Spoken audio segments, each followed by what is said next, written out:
Can a minister marry two people who are living together? Just living together. There are so many people who attend churches today who fall into this category. They're living together outside of marriage.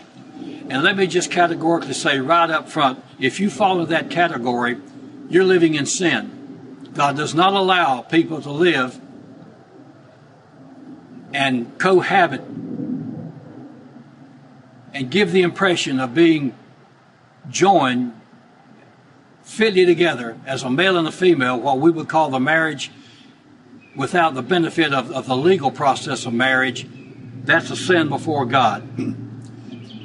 Can a minister marry certain types of people? If the two people, and let me say right here that you see people marrying female to female and male to male today, that's a travesty against God. You see so-called ministers marrying sodomites to each other. That's a travesty against God, and it's a detriment to the body of Christ and an insult to God. So a minister has to address these things. He can't partake of a person's sin. So if the two people are non-Christians and the pastor, after he counsels these people, he determines where they are spiritually, saved or unsaved, and that they're comparable in that area.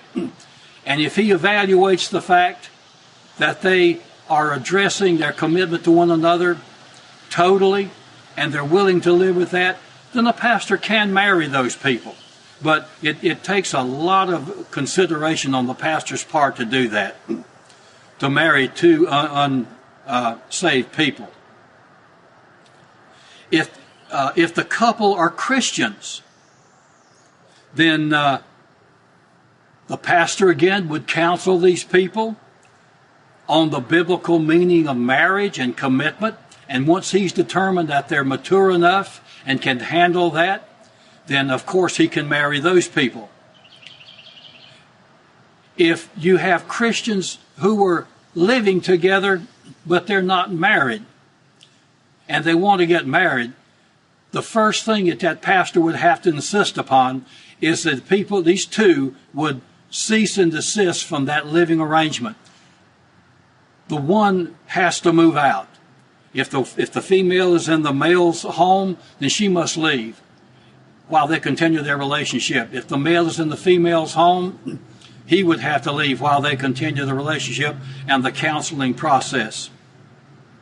And when the pastor then, after much counseling and much coming to grips on the people's part with their responsibility and what God demands and what is scripturally true, once the pastor determines that they have met these requirements, then he can marry these two people, and then they can go on as a Christian couple.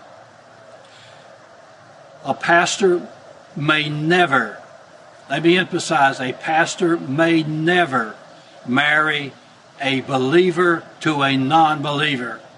I don't care how sweet the non-believer is, he must never do that. That is a sin against God, and God cannot and will not bless that union. He will unite the two, but he will not bless that union. So that's a very ticklish subject, and probably a number of you who are watching now fall into that category, and you may be thinking about turning off the program and moving on, but something was just forcing you to stay in there.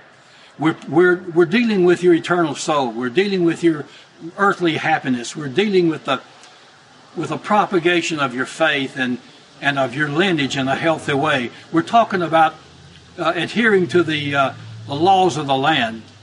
So God has a hard word about adultery and fornication. Adultery being a person who's married dealing with an unmarried situation. There are people who are not married dealing with a sexual situation.